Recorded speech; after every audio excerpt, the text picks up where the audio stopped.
पगलापुर गांव में सूरज की पहली किरण के साथ एक नई सुबह होती है। गांव के सभी लोग अपने अपने कामों में व्यस्त होते हैं। कोई मिट्टी से सामान बना रहा था, कोई लोहा पीट रहा था, तो कोई खेती कर रहा था, कोई अपनी दुकान में सामान रख रहा था और ग्राहकों को देख रहा था। तभी बनिया की दुकान पर एक बुढ़िया आती है। अरे गजोदर, तनिक 1 किलो चावल तो तोलना और थोड़ी जल्दी करना, घर पर जाकर खाना भी बनाना है। 1 किलो क्या, 5 किलो तौल देंगे अम्मा, लेकिन सामान से पहले पैसे तो पकड़ा दो बस।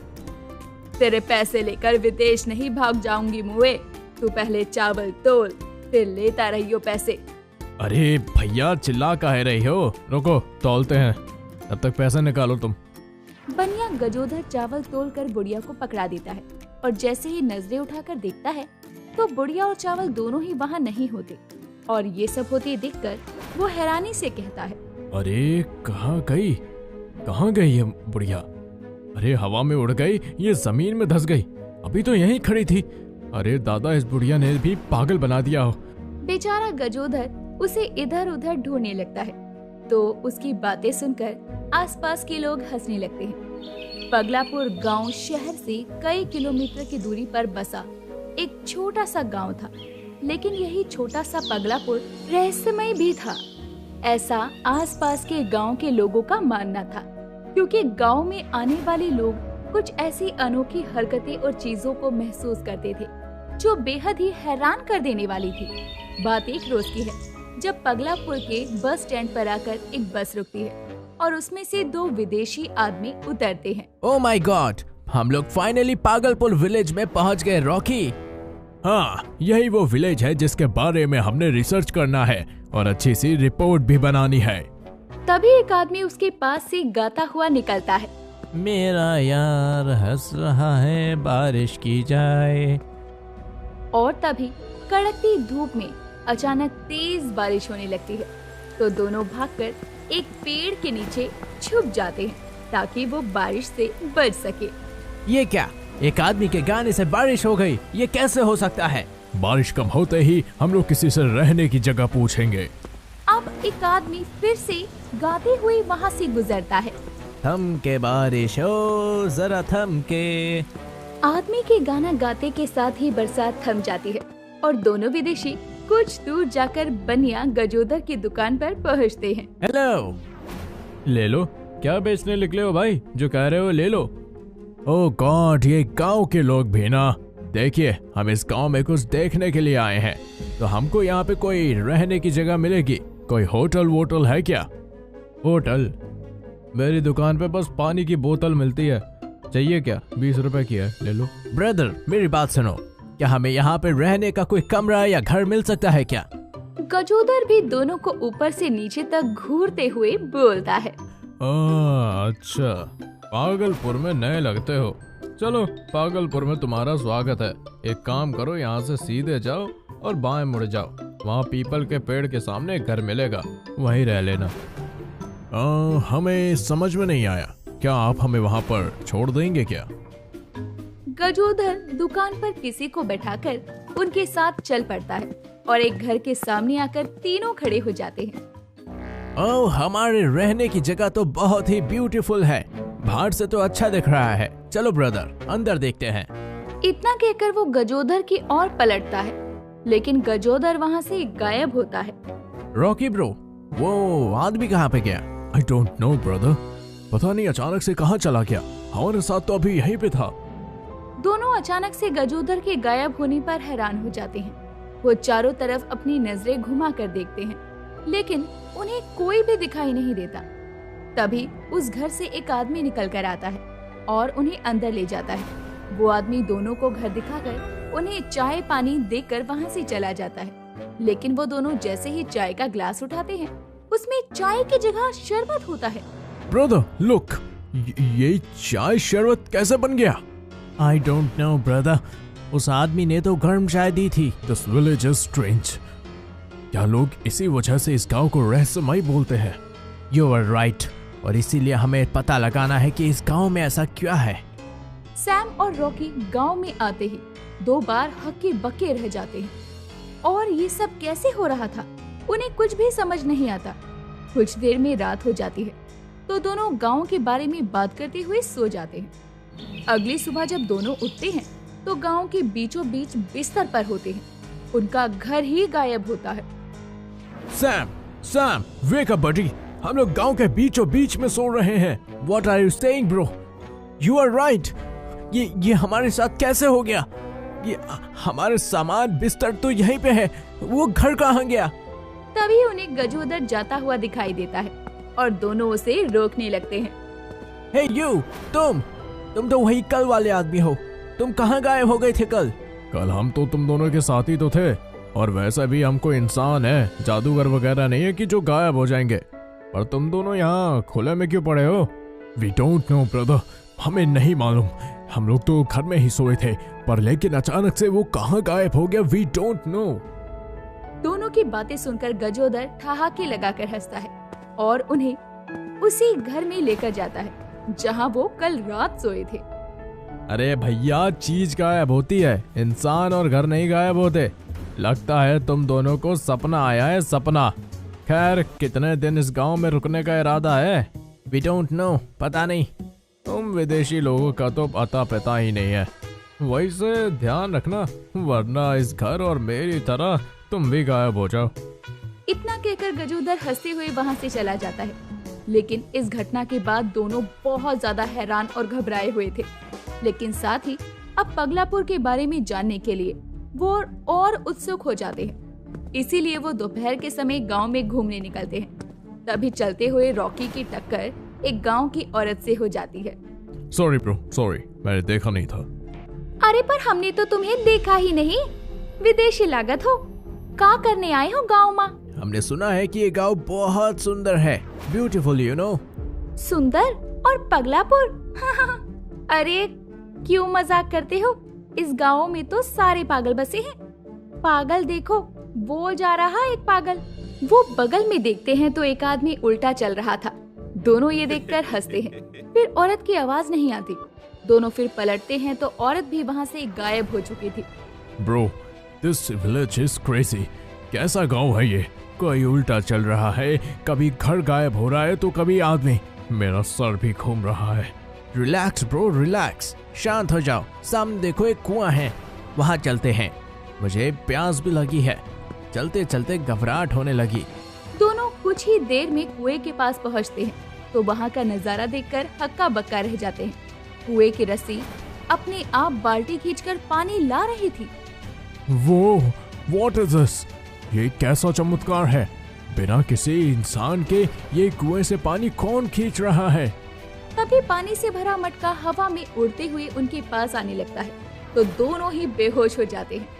कुछ देर के बाद में जब दोनों की आंखें खुलती है तो वो अपने घर पर होते हैं।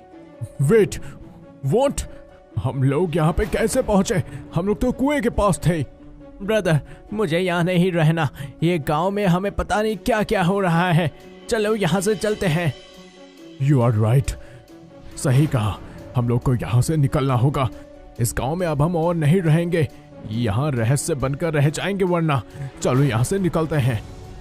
दोनों ही पगलापुर में आकर हैरान हो गए थे। उन्हें कुछ हो ना जाए, इसीलिए वो अगले दिन ही हार मानकर गांव से निकलने का फैसला करते हैं और सुबह होते ही अपना सामान लेकर गांव के बस स्टैंड की ओर जाने लगते हैं। तभी उन्हें वो बुढ़िया मिलती है जो उनके उदास चेहरे को देखकर कहती है, विदेशी मुर्गे कहाँ चले? क्या हुआ? इस रहस्यमय गांव का रहस्य नहीं जान पाए? दोनों हैरानी से बुढ़िया को देखने लगते हैं। हाँ, आपको कैसे पता कि हम लोग विदेशी हैं? किसी काम से आए थे, और वैसे भी हमने तो ये किसी को भी नहीं बताया। तुम पगलापुर गांव में हो, यहाँ तुम किसी के बारे में नहीं जानते, लेकिन सारा गांव तुम्हारे बारे में जानता है। और सच बताऊं तो इस गांव का कोई रहस्य नहीं है, बल्कि ये गांव ही अपने आप में रहस्य है। What are you trying to say? तुम कहना क्या चाहती हो? हम समझ नहीं पा रहे। आखिर यहाँ के लोग गायब कैसे हो जाते हैं? क्या आप इंसान नहीं? अब तुम दोनों ने जो भी देखा वो कोई जादू या चमत्कार नहीं, बल्कि हाथों की सफाई थी। हाथों की सफाई? हाँ, पगलापुर गांव में बसे लोग एक सर्कस में करतब और हाथों की सफाई दिखाया करते थे, लेकिन अब सर्कस का इतना चलन नहीं है, तो हम सभी एक गांव में रहकर ही अपने करतब दिखाते रहते हैं। दोनों ही ये जानकर हक्के बक्के रह जाते हैं और बुढ़िया मुस्कुराती हुई वहाँ से चली जाती है और दोनों विदेशी उस रहस्यमय गांव से रवाना हो जाते हैं। और गांव में दीनू नाम का एक किसान अपनी पत्नी के साथ रहा करता था। दीनू बहुत ही मेहनती था।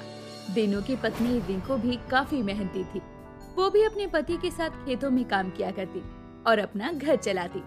एक रोज रिंकू सुबह सुबह खाना बना रही होती है, तभी उसकी पड़ोसन चमेली का आना होता है। अरे क्या बात है रिंकू, बड़ी जल्दी में घर का काम कर रही है। अच्छा, तुझे खेतों में भी तो जाना होगा ना? वैसे आजकल तुम दोनों कुछ ज्यादा ही मेहनत कर रहे हो। क्या करें, महंगाई का जमाना है, करना तो पड़ेगा ही ना। तू भी तो बाजार में चादर बेचती है और रामू खेतों में काम करता है। ये सब महंगाई ही तो है जो घर के सभी लोगों को काम करने पर मजबूर करती है। लेकिन तब भी तो देखना, घर का खर्चा तो पूरा ही नहीं हो पाता। अरे ये तो तू सही कह रही है रिंकू, मैं तो बस तुझसे मिलने चली आई थी।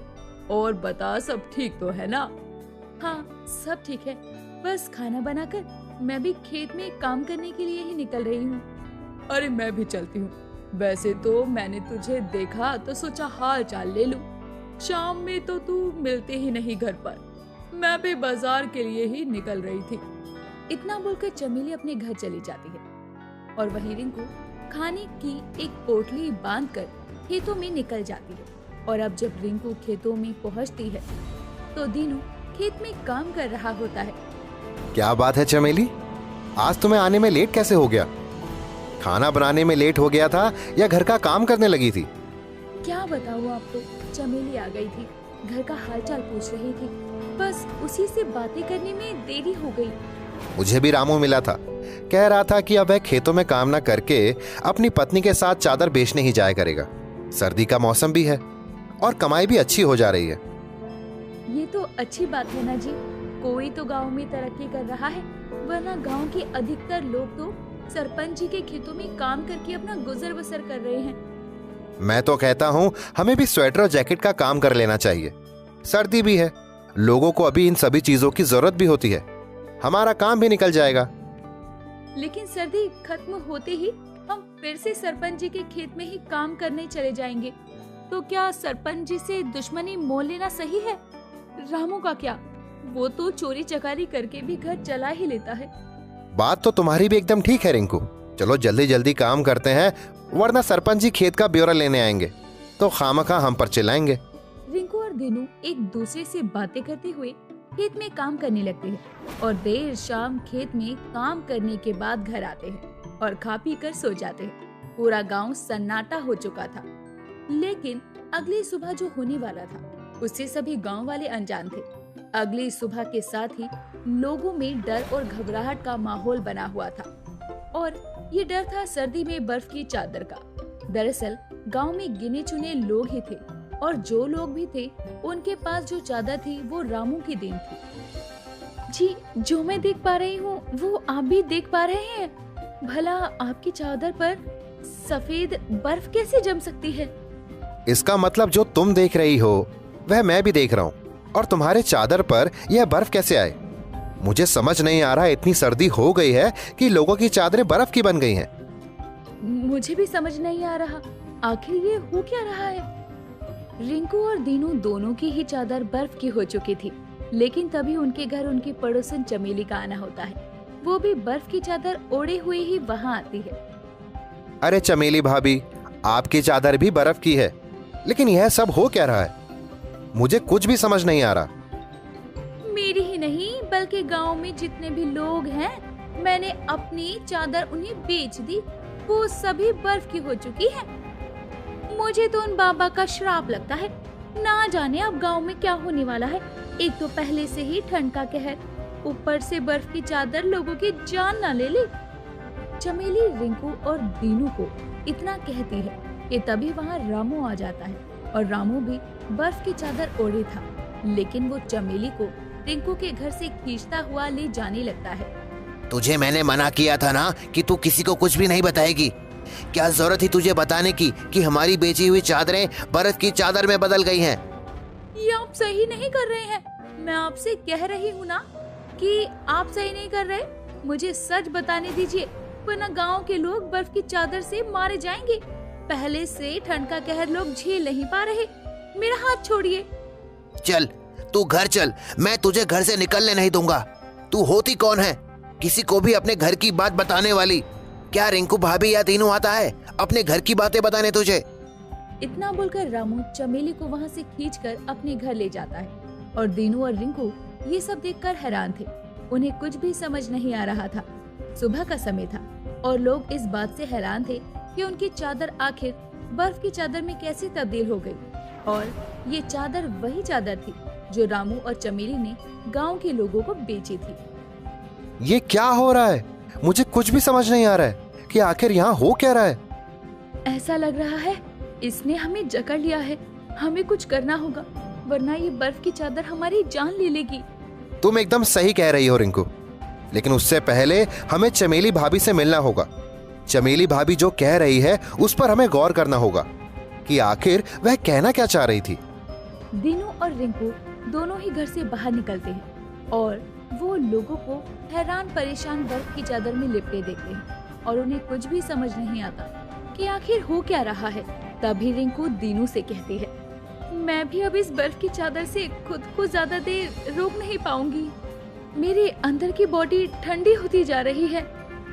इस सर्दी के समय में बर्फ की चादर हमें मौत के मुंह तक ले आई है। लेकिन ये सब हो क्यों रहा है ये बस चमेली भाभी बता सकती हैं। वह देखो, रामू कहीं जा रहा है। हमें चमेली भाभी के पास पहुंचना होगा। इतना बोलने के बाद रिंकू और दीनू चमेली के पास पहुंचते हैं तो वो देखते हैं कि चमेली अपने कमरे में बर्फ की चादर में लिपटी रो रही थी और वो रिंकू को देखकर कहती है, तुम जल्दी से जंगल वाली गुफा में जाओ। उस गुफा में एक साधु बाबा है जो तपस्या में लीन है। बस तुम उनसे कहना कि वो अपना श्राप वापस ले ले। ये आप कैसी बात कर रहे हो चमेली भाभी? भला हमारे गांव पर कौन सा श्राप है और कौन साधु बाबा? मैं इस बर्फ की चादर की ठंड को बर्दाश्त नहीं कर पा रही। ऊपर से ये ठंडा मौसम मुझसे झेला नहीं जा रहा। क्या पता तुम्हारे आने तक मैं रहूं या ना रहूं, लेकिन तुम गांव वालों की जान बचा लो। लेकिन चमेली, तुम कहना क्या चाहती हो? आखिर उस साधु बाबा ने किसी और क्यों गांव को श्राप दिया है? ये बताने का मेरे पास बिल्कुल भी समय नहीं है। हो सके तो वो साधु बाबा तुम्हें सब बता दे। इतना बोलकर चमेली बेहोश हो जाती है। रिंकू और दीनू दोनों काफी परेशान थे। उन्हें चमेली के साथ साथ गांव वालों की जान भी बचानी थी और वो चमेली को बताए हुए जंगल वाली गुफा में पहुंचते हैं जहां एक साधु तपस्या कर रहा था। बाबा, हम यहाँ जिस परेशानी से आए हैं आप उससे अवगत होंगे। अगर आप उसके बारे में जानते नहीं तो मैं आपको बता दूं कि उदयपुर गांव और उसके लोग ठंड के कहर से बेहाल हैं। इसके बावजूद उन पर कहर बनकर टूट रहा है उनका बर्फ का चादर। अब आप ही इसका कोई समाधान निकालिए, वरना गांव के लोग मारे जाएंगे। बाबा, हमें पता नहीं आपके श्राप की वजह से ये सब हो रहा है या फिर इसके पीछे कोई और कारण है। साधु रिंकू और दीनू की बात सुनकर एकदम से अपनी आंखें खोलता है। हालांकि वो साधु कुछ बोल नहीं सकता था, जिस वजह से वो अपने हाथों को आगे करता है और जादू से सुनहरे अक्षरों में जो लिखता है उसे दीनू पढ़ता है। मैं बोल नहीं सकता हूँ, लेकिन मेरी तपस्या के कारण मेरे पास अपार शक्ति है। कुछ दिनों पहले एक पति पत्नी मेरे पास आए थे। उन्होंने मेरी तपस्या भंग करने की कोशिश की, मेरे साथ हंसी मजाक किया। जब मैंने अपनी आंखें नहीं खोली तो उन्होंने मेरे ऊपर झूठा पानी डाल दिया और जब मैंने आंख खोली तो मैंने गांव वालों को श्राप दे दिया कि गांव के लोग बर्फ के चादर से ढक जाएंगे और इस ठंड के मौसम में वह बर्फ की चादर में लिपटे होंगे, जिससे लोगों की मौत भी हो सकती है। इसका मतलब वो पति पत्नी चमेली और रामू ही थे। बाबा, आप उनकी सजा पूरे गांव वालों को क्यों दे रहे हैं? और उनसे अगर जाने अनजाने में कोई गलती हुई है तो उसके लिए मैं आपसे माफी मांगती हूँ, लेकिन गांव वालों को इस दुविधा से निकाल दीजिए, वरना उनकी मौत हो जाएगी। मैं अपने श्राप को वापस तो नहीं ले सकता। बस तुम दुआ करो कि सूरज की किरणें इस काले घने बादल को चीरती हुई निकल जाएं, ताकि बर्फ की चादर उन किरणों से पिघल जाए। मैं इतना ही कर सकता हूँ। इसके अलावा कोई और उपाय नहीं है जिससे गांव वालों को जल्द से जल्द बचाया जा सके। मैं तुम्हें अपने कमंडल का जल देता हूँ। जिस जिस पर बर्फ की चादर पड़ी हुई है उस पर यह जल छिड़क देना, वह चादर पिघलकर पहले जैसी हो जाएगी। दीनू और रिंकू साधु बाबा का दिया हुआ जल कमंडल लेकर वहाँ से निकल पड़ते हैं और गांव आकर वो हर एक लोगों पर बाबा का दिया हुआ जल छिड़कते हैं, यहाँ तक कि वो अपने चादरों को भी पहले जैसा करते हैं। तुम लोगों ने कर दिखाया, ये सब मेरे पति की वजह से हुआ है। उन बाबा ने तुम्हें बता ही दिया होगा। इस अपराध में मैं भी शामिल थी, मैं भी इसके लिए क्षमा प्रार्थी हूँ। वह सब तो पुरानी बातें हैं, उसे भूल जाओ। लेकिन अभी रामू कहाँ है? कहीं वह भी बर्फ की चादर की ठंड को झेल ना पाया हो और उसे कहीं कुछ हो तो नहीं गया? जल्दी चलो, हम रामू को ढूंढते हैं। इतना बोलकर दीनू, चमेली और रिंकू रामू को ढूंढने के लिए खेतों की तरफ बढ़ते हैं और देखते हैं कि वो गांव के पास वाले खेत में बर्फ की चादर से लिपटा बेहोश पड़ा था, जिस पर जल्दी से दोनों बाबा का दिया हुआ जल छिड़ककर उसे पहले जैसा करते हैं। हालांकि जब रामू को सारी बात पता चलती है तो उसे अपने किए का बहुत पछतावा होता है और वो फिर कभी ऐसी गलती न करने की ठान लेता है।